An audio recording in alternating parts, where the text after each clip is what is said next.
Shalom Bapak Ibu Saudara-saudari yang saya kasihi dalam Tuhan. Jumpa lagi kita pada hari ini.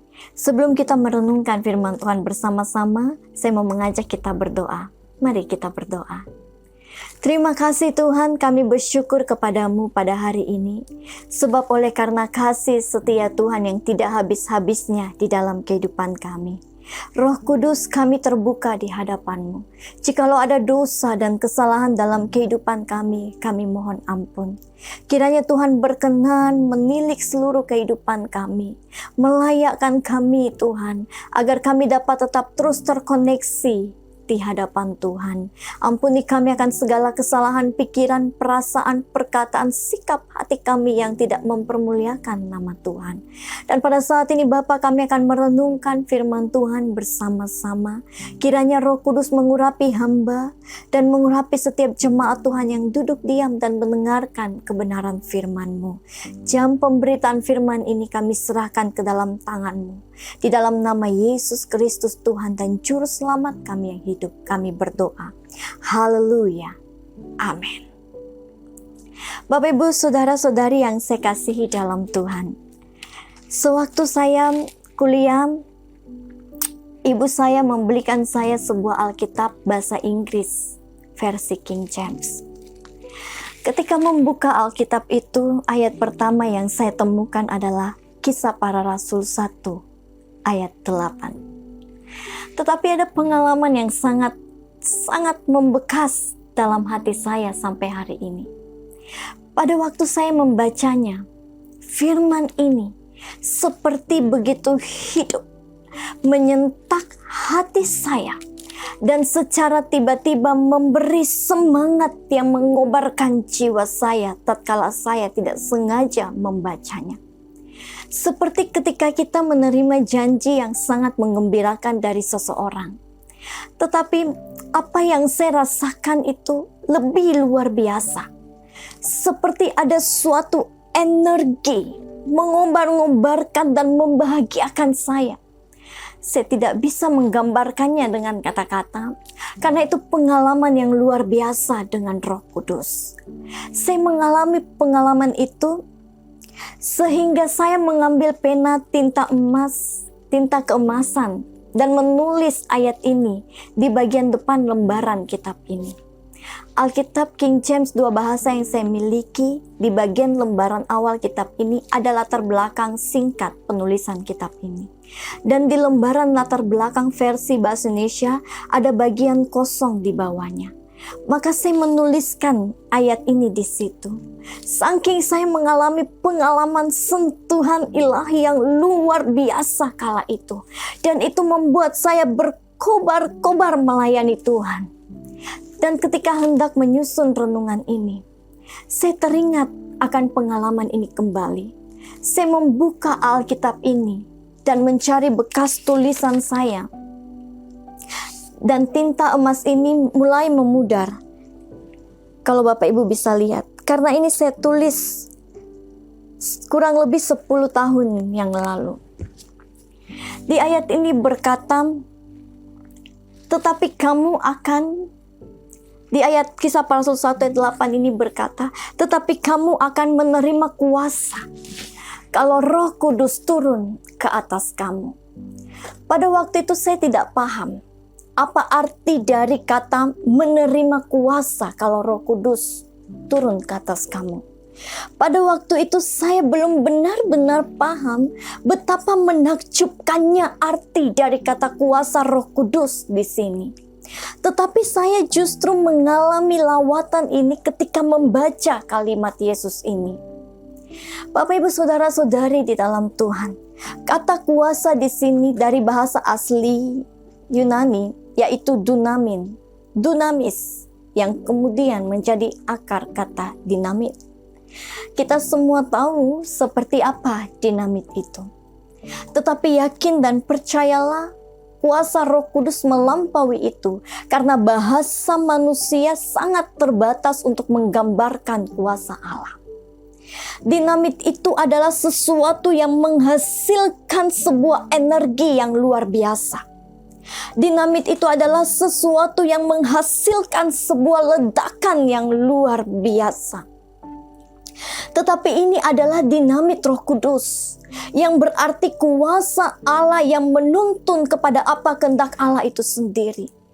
Berarti ini bukan kuasa atau power sembarangan, bukan power sekedar power.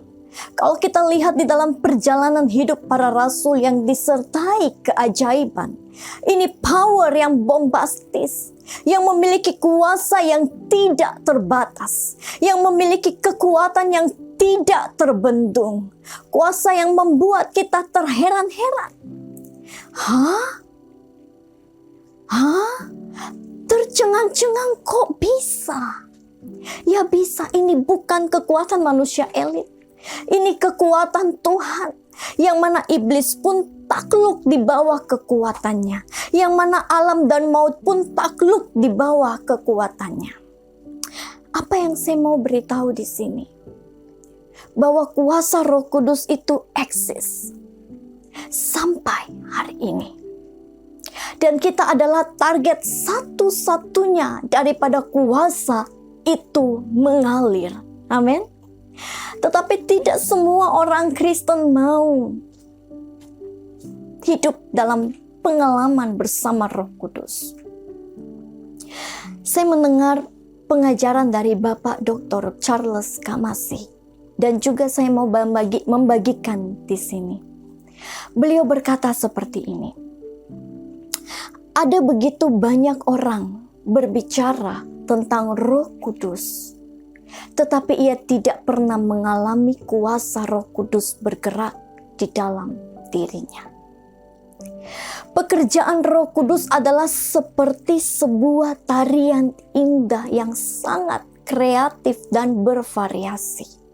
Bekerja dalam setiap struktur budaya, dalam waktu yang berbeda, dalam tingkat pemahaman yang berbeda, dalam tingkat pengertian yang berbeda, latar belakang yang berbeda. Di situ Roh Kudus akan bekerja secara dinamis. Roh Kudus bergerak secara dinamis dari masa ke masa, dari zaman ke zaman. Dan pergerakan Roh Kudus itu tidak selalu sama, tidak selalu harus sama. Roh Kudus adalah roh yang kreatif, roh yang dinamis, roh yang terus bergerak di dalam berbagai macam pergerakan yang baru terjadi di dalam orang percaya. Kita nggak bisa hanya membatasi Roh Kudus berdasarkan apa yang kita mau. Roh Kudus tidak bisa dibelenggu oleh teologi. Seperti itu pengajaran dari beliau. Roh Kudus adalah roh Allah yang hidup, dan ia ada di dalam diri kita. Dan pergerakan Roh Kudus dari zaman ke zaman hanya mengarah kepada satu tujuan, yaitu menuntun orang percaya, menuntun orang kepada Yesus hingga dapat mengalami pertemuan secara pribadi dengan Kristus sebagai Tuhan dan Juru Selamatnya. Mengalami persekutuan secara intens setiap harinya. Dan akhirnya roh yang hidup di dalam kita ini, dialah yang seharusnya menjadi jurumudi kita. Dia yang harusnya terlibat di dalam segala pemikiran kita, terlibat di dalam segala perasaan kita, terlibat di dalam permasalahan kita, keputusan kita. Kita hanya mengikut apa yang Roh Kudus kehendaki, bukan dia yang mengikut pola pikir kita sehingga muncullah pemikiran. Roh Kudus seperti ajudan. Apa yang kita mau, kita tinggal setir. Kalau kita berdosa, dia mengerti, dia memaklumi. Kalau kita salah, dia perbaiki. Inilah yang menyesatkan orang terperangkap di dalam lubang iblis. Oleh sebab itu Bapak Ibu Saudara yang saya kasihi dalam Tuhan, yang pertama kita lakukan agar janji kuasa Roh Kudus di dalam diri kita ini terjadi dan dapat kita alami adalah dengan mengarahkan hidup kita dan mengarahkan keluarga kita di dalam persekutuan yang benar bersama dengan roh kebenaran, dengan Roh Kudus, roh Allah itu sendiri. Dan tidak ada kata terlambat untuk memulai. Kita relakan diri kita sepenuhnya diarahkan oleh Tuhan melalui firman-Nya. Dan kita akan menikmati Kita akan menikmati bersama dunamis itu, dinamit itu berkarya di dalam diri kita. Bukan menurut ekspektasi kita, tetapi menurut keunikan cara Dia sendiri, yang jelas membawa kita semakin senantiasa hidup di dalam pemeliharaannya yang ajaib. Saya percaya segala sesuatu akan terkendali jika Roh Kudus yang mengendalikan sepenuhnya. Bapak, Ibu, Saudara-saudari, hari ini Bapak Gembala membawa kita untuk memahami bahwa kuasa pekerjaan, kuasa penyertaan Roh Kudus tetap sama di hari zaman Kisah Para Rasul maupun pada hari ini. Hari ini gereja Tuhan diperhadapkan dengan sebuah pandemik, yaitu COVID-19. Bagaimana kuasa Roh Kudus menuntun kita di tengah pandemik ini? Ada beberapa hal yang harus kita tinjau dalam hal ini. Bahwa yang pertama, karena dunamis Roh Kudus ini diberikan Tuhan menyertai kita, sehingga kita dapat tetap hidup di dalam semangat Allah. Saya ulangi. Karena dunamis kuasa Roh Kudus ini diberikan Tuhan menyertai kita, sehingga kita dapat tetap hidup di dalam semangat Allah. Firman Tuhan katakan, orang yang bersemangat adalah orang yang dapat menanggung penderitaannya. Orang yang bersemangat juga dapat mengontrol rasa cemas. Roh Kudus di dalam kita juga merasakan ketika kita rasa cemas dan khawatir. Dan Ia berkata, ada dunamin di dalam diri kita. Mengapa kita cemas? Di dalam segala sesuatu yang negatif. Kalau kita Roh Kudus, kita akan berkata, apakah kamu tidak mempercayai penyertaanku? Apakah kamu tidak mempercayai bahwa aku mengendalikan segala sesuatu? Be still, I control all things. Saya tahu apa yang terjadi hari-hari ini. Dan Dia akan berkata kepada kita juga, tenanglah. Pada saat Yesus masih di bumi bersama murid-murid, Yesus berulang kali memberitahu murid, dan ini meneguhkan kita hari ini, bahwa Ia akan mengutus Roh Kudus untuk menyertai kita. Salah satunya kita dapat lihat di dalam Yohanes 14 ayat 15 sampai ayat yang ke-30. Dan sebelum Ia kembali ke surga, Ia memberitahukan kembali kenapa Yesus mengungkapkannya berulang kali. Karena Yesus tahu segala sesuatu yang ada di dalam diri kita ciptaannya ini. Bahkan firman Tuhan katakan, sehelai rambutmu jatuh pun Ia tahu kok. Dia tahu kita ini terdiri dari apa. Secara biologis dan psikis kita perlu diyakinkan. Inilah yang Yesus lakukan kepada para muridnya. Meyakinkan mereka dengan memberitahu berulang kali tentang Roh Kudus agar kita mendapatkan kepercayaan diri. Dia membentuk iman di dalam diri kita.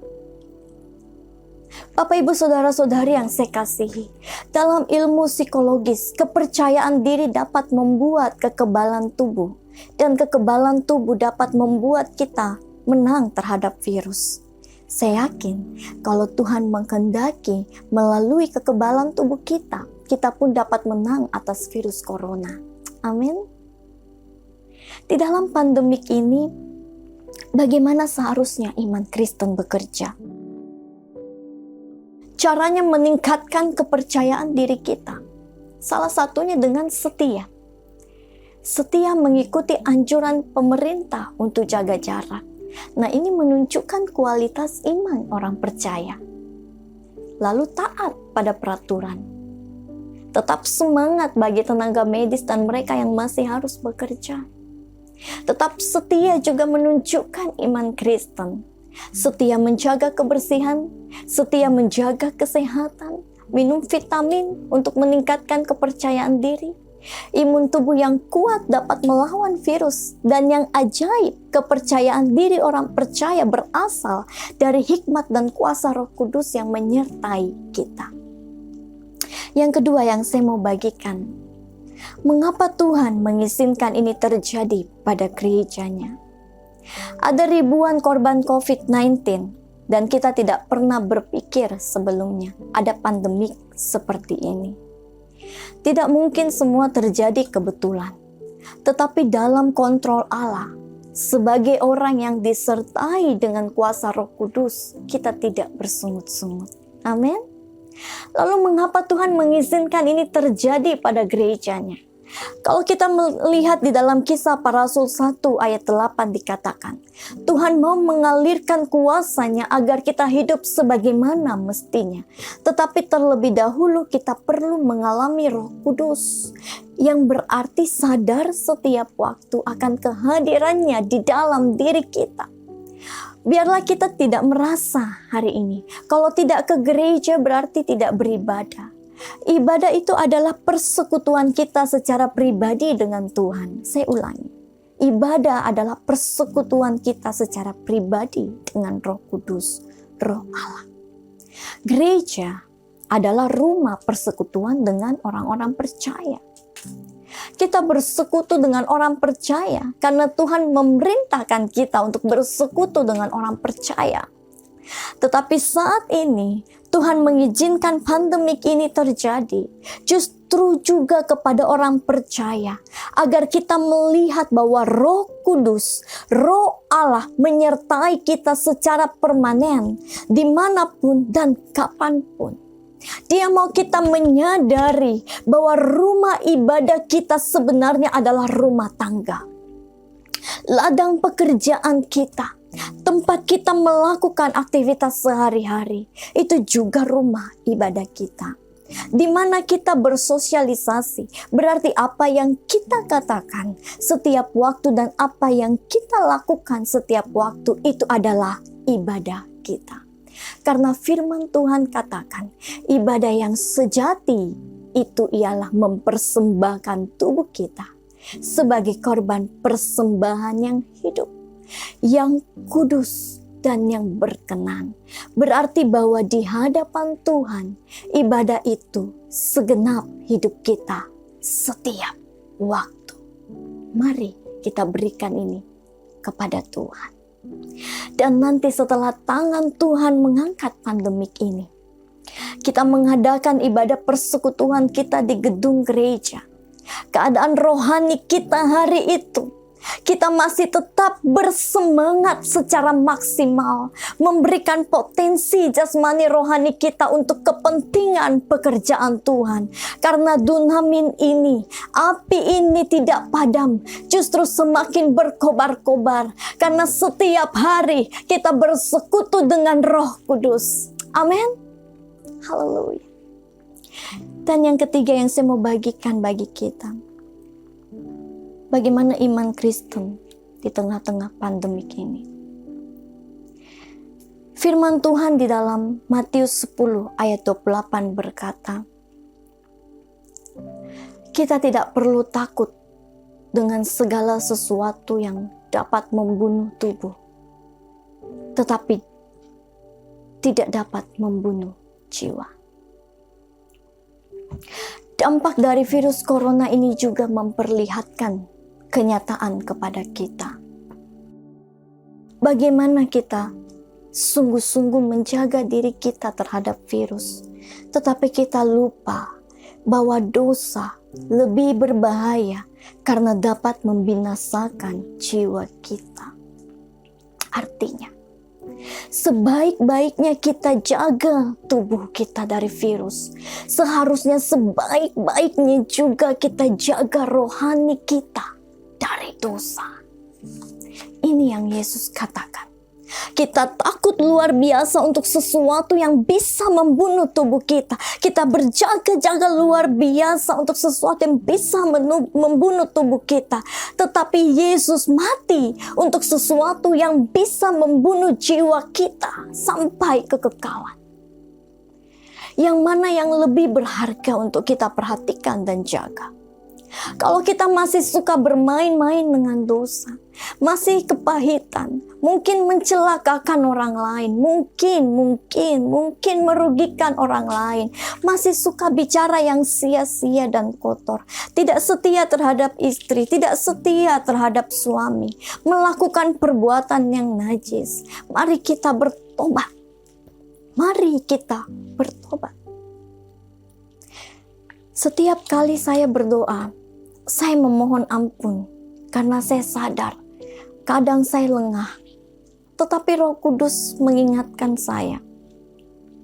Memohon ampun artinya berbalik dan meninggalkan yang menduka citakan Roh Kudus atau Roh Allah.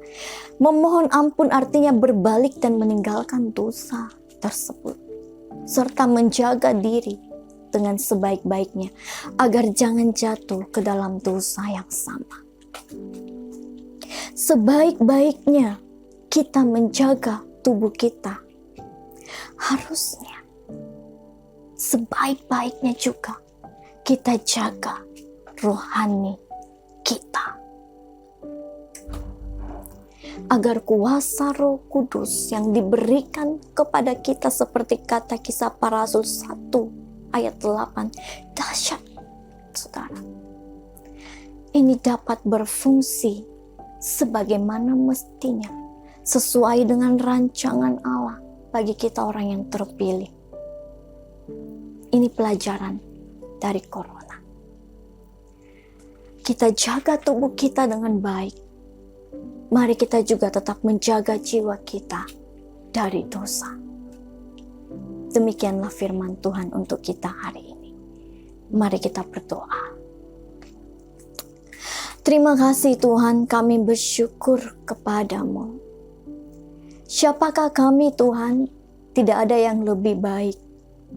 Semua kami bersyukur untuk janji yang luar biasa ini yang Tuhan berikan kepada kami. Tuhan memberikan kami kuasa untuk menyertai kami dalam setiap situasi yang kami hadapi dan akan hadapi. Dan biarlah Tuhan, seperti yang para rasul alami pada waktu itu, roh yang berkobar-kobar dan menyala-nyala dalam diri kami, roh kami itu, karena Roh Kudus membuat kami terus bergairah mencari Tuhan, bergairah melayani Tuhan, bergairah melakukan, mempersembahkan perkataan, pikiran, perbuatan kami semuanya hanya untuk memuliakan dan melayani Tuhan. Ya Tuhan, Engkau memberkati remaja, pemuda, jemaat, semua yang mendengarkan perenungan firman Tuhan, dan juga memberkati hamba, memberkati semua kami sepanjang hari ini. Kami bersyukur Tuhan, karena cinta kasih jemaat Tuhan terhadap Tuhan, sehingga kami dapat terus bersuka cita untuk merenungkan firman Tuhan.